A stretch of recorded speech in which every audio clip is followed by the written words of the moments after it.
खुशियाँ, जीवन बदलने वाली कहानी।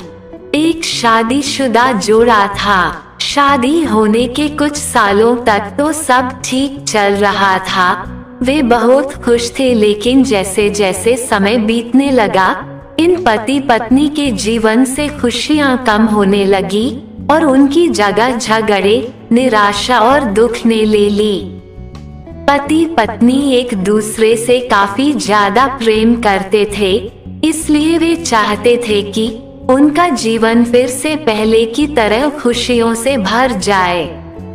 दोनों अपना जीवन पहले की तरह बनाने के लिए कोशिश करने लगे, लेकिन उनकी लाख कोशिशों के बावजूद उनका जीवन वैसा नहीं हो पा रहा था जैसा वो चाहते थे। जब ज्यादा बड़ा बदलाव नहीं नजर आया तो दोनों ने अपने कुल गुरु के पास जाकर इस समस्या का समाधान पाने का निर्णय लिया। वे अपने कुल गुरु के पास पहुँचे और उन्हें अपनी समस्या के बारे में विस्तार से बताया। उनकी बात अच्छे से सुनने और समझने के बाद कुल गुरु ने उन्हें एक उपाय बताते हुए कहा कि अगर आप दोनों किसी ऐसे जोड़े को खोज लेते हो जो संपूर्ण रूप से खुश है, तो उसके कपड़े का एक टुकड़ा ले लेना। बस उसी दिन से आपका जीवन बदल जाएगा और आपको वैसा जीवन मिलेगा जैसा आप चाहते हैं। पति पत्नी इस उपाय को सुनकर खुश हो गए। उन्हें लगा ये अच्छा है, क्योंकि उन्हें ऐसे जोड़े को तलाश करने में ज्यादा समय नहीं लगेगा जो पूरी तरह खुश हो, और साथ ही साथ उन्हें थोड़ा घूमने का भी मौका मिल जाएगा। इस जोड़े ने सोचा सबसे ज्यादा सुखी जोड़ा वही हो सकता है जिनके पास धन धान्य की कमी ना हो। इसलिए उन्होंने सबसे पहले अपने राजा और रानी को मिलकर उनसे पूछना बेहतर समझा कि क्या वो संपूर्ण रूप से भी खुश है या नहीं। दोनों ने किसी तरह राजा और रानी को एक बार उनसे मिलने के लिए राजी कर लिया। जब वे दोनों राजा रानी को मिलने गए तो उनका काफी अच्छे से स्वागत किया गया और खाने पीने को भी अच्छे से अच्छा खाना खिलाया गया। वे दोनों राजा रानी के साथ में बैठे थे। तब मौका देखकर उन्होंने राजा रानी से पूछ लिया कि क्या वो अपने जीवन में खुश है। राजा रानी दोनों ने कहा हाँ, बिल्कुल वे दोनों जीवन में खुश है। राजा रानी का जवाब सुनकर जोड़े को खुशी हुई, लेकिन फिर भी उन्होंने आगे बढ़कर पूछा, क्या आप दोनों पूरी तरह से खुश हो। ये सवाल सुनकर राजा रानी के चेहरे पर थोड़ी सी उदासी छा गई। राजा ने कहा, हालांकि भगवान ने हमें जीवन में हर वह वस्तु दी है जिसकी जरूरत होती है, या यूं कहूं कि जरूरत से ज्यादा ही दी है, लेकिन एक संतान सुख अब तक हमें नसीब नहीं हुआ। राजा का जवाब सुनकर जोड़े को पता चल गया कि वे संपूर्णतः सुखी नहीं है। उन्होंने अपना सफर आगे जारी रखा। उन्हें पता चला कि दूसरे राज्य में एक बहुत धनी सेठ है।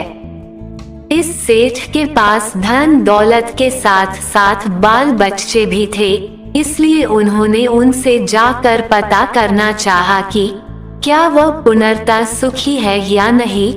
उनके घर पर 1-2 दिन रहने के बाद यही सवाल उनसे पूछने पर सेठ और सेठानी का कहना था कि सब कुछ होते हुए भी वह पूर्ण रूप से सुखी नहीं है, क्योंकि उनके 4-5 बच्चों को संभालने में उनका पूरा वक्त चला जाता है और उन्हें अपने जीवन में बाकी सुख भोगने के लिए समय ही नहीं बचता। पति पत्नी का जोड़ा वहां से भी निराश होकर निकला। वो अपने जान पहचान और अनजाने कई लोगों से मिले, पर अंत में उन्हें यही पता चला कि सबके जीवन में कोई ना कोई ऐसी कुछ तो कमियां हैं जिनकी वजह से वो अपने आप को पूर्णतः सुखी नहीं समझते थे। अंत में पति पत्नी एक किसान दंपति से मिले जो दोपहर में खेत में काम करने के बाद खाना खाने के लिए बैठे थे। उनके चेहरे पर जो बेफिक्री और शांति उन्होंने देखी वो पहले किसी के चेहरे में नहीं देखी थी। जोड़े को लगा कि शायद अब उनकी तलाश खत्म हो जाएगी। किसान पति पत्नी के पास जाकर दोनों ने उनसे पूछा कि क्या वो अपने जीवन में खुश हैं। किसान और उसकी पत्नी ने कहा है बिल्कुल वो खुश है।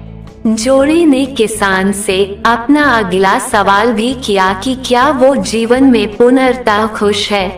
किसान ने मुस्कुराते हुए कहा बिल्कुल दुखी होने के लिए उसके पास कोई कारण ही नहीं है।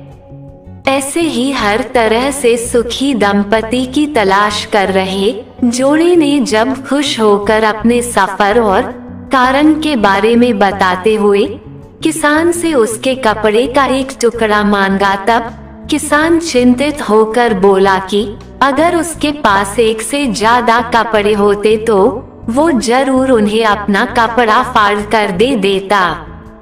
इसका यह मतलब था कि किसान भी पूरी तरह से खुश नहीं था, क्योंकि उसको चिंता थी कि अगर उसका कपड़ा फट गया तो अगले दिन क्या पहनेगा। अपनी खोज में पूरी तरह असफल हो चुके पति पत्नी को आखिरकार ये समझ में आ गया कि पूर्णतः सुखी और खुश इस संसार में कोई भी नहीं है। ये हमारे विचार ही होते हैं जो हमें किसी वस्तु को लेकर सुखी या दुखी, खुश या नाखुश करते हैं। जैसे कि संतान न होना किसी को दुखी करता है, तो किसी को संतान है और वो शरारत करते हैं, ये विचार दुखी करते हैं। किसी को कम धन होना दुखी करता है, तो किसी को ज्यादा धन कोई चुरा ना ले, ये विचार दुखी करते हैं। कहानी की सीख। इस कहानी का निष्कर्ष आप ऐसे निकाल सकते हैं कि आप कितने खुश या सुखी हो सकते हैं, ये पूरी तरह आप ही के हाथों में है।